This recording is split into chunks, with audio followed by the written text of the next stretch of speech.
mamma, en jy wonder nog steeds of dit vir jou kan werk. Ek is Hester, ek is 'n doodgewone mamma, ek is 'n ma van 2 en ek bly hier op die plaas. In 2024 het ek my aanlyn besigheid begin met 'n blueprint wat vir my presies verduidelik het wat om te doen en hoe om dit te doen.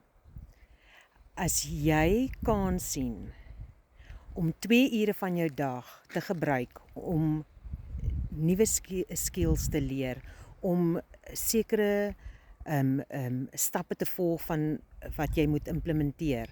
As jy bereid is om dit te doen, kan dit ook vir jou werk. As jy meer wil leer, kom na ons gratis webinar, kom sien vir jouself. Comment webinar en ek stuur vir jou 'n uitnodiging.